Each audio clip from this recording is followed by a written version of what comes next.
In this video, we're going to take a look at my new composting setup, and I'm going to show you a secret that will give you amazing looking lawns as well as fantastic compost from that lawn. Now, the wood I used is treated wood, and some people have concerns about using treated wood because of something that happened back in 2003. The EPA discovered that the use of CCA in pressure treating wood would potentially leak arsenic. Now, that was banned since 2003, so any wood that gets treated today, at least in the US and in the UK, should be safe to use, but do check with your lumber merchant or big box store, wherever you get your wood, because you want to make sure that it is actually safe. Now, of course, you can use pallets to do this project if you want. There's plenty of videos out there showing you how to do that, and it's a really good way to do it. Very cost effective, almost free. You just need to get the screws and a few other bits and pieces, but I wanted something sturdy, robust, something that was going to last a long time, and also to the dimensions that I wanted. Each bay is 1.2 meters by 1.2 meters, and it's 1.4 meters high, and for my purposes I think that's ideal. I have had smaller ones before, and that's fine. If you have a smaller garden, then that makes sense. But what I'll be doing is I'll be layering everything on this side. So I'll start on this side and then move it across to that side and then finally to there.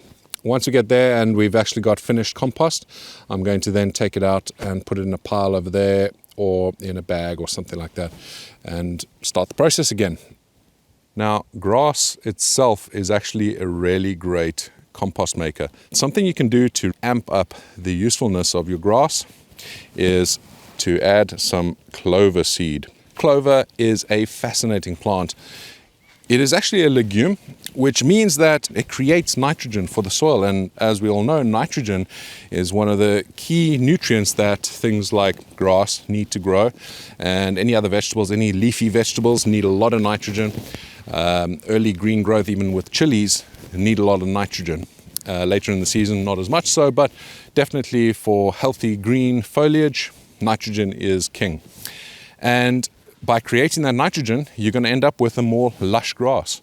Why more people aren't using clover, I just do not understand.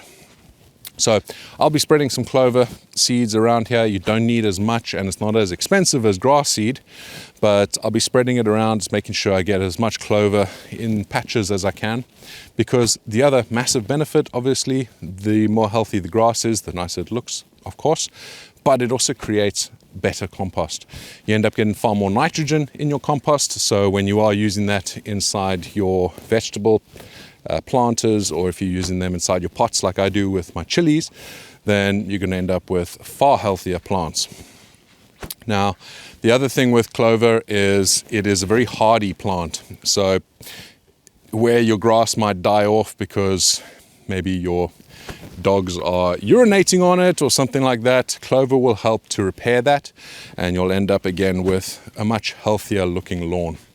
So I've got a few patches that I need to fix because when I was building the bases, well, when the builders were building the bases for my greenhouse over there, they used some diggers coming over the lawn, and they kind of wrecked the lawn a little bit. You can see just basically a road appearing over there, and I'll be using a mix of clover and grass seed to fix that up with a little bit of compost sprinkled on top as well. So that's my top tip. Get some clover into your lawn. I don't understand why more people don't do it. It just makes your lawn look great, and for me, from a practical perspective, it's just fantastic for compost. Over here is the pile of grass. I moved it across from over there.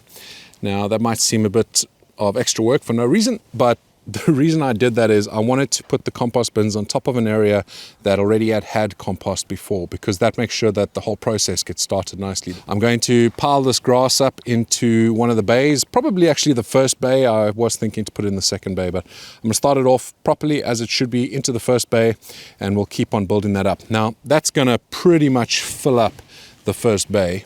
And what I expect is when I mow my grass, which will probably be next weekend, then this will actually have compacted down quite a bit. This is actually been composting pretty well. I thought it was going to be a bit of a mess, but we can see here that ashy sort of look.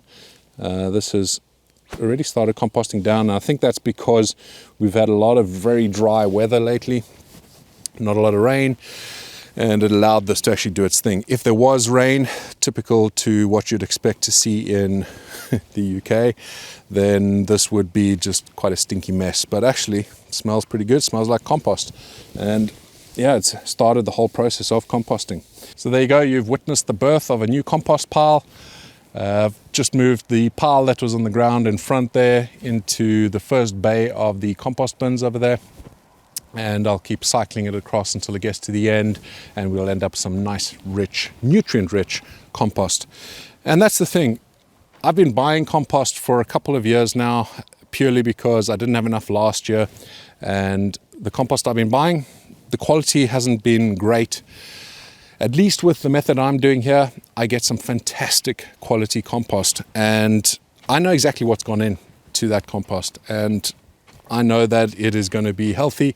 I know that my plants are going to love it, and I won't have to play a guessing game when it comes to growing my vegetables, chilies, anything like that.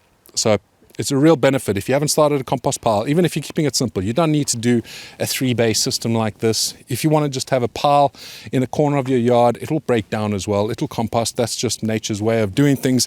It will break down over time. It just might not happen as quickly, but it will break down and you'll end up with a pile of good compost at the end.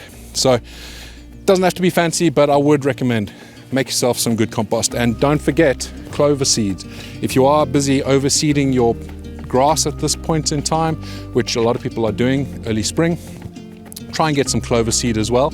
Add that into the mix so that you're doing it all at once. And honestly, you'll thank me. Later on in the year, you'll have this lovely lush green grass, and you'll have some amazing quality clippings that you can use in your compost pile as well. That's it for today. Thank you so much for watching. I look forward to seeing you on the next video. Until then, stay safe and stay spicy.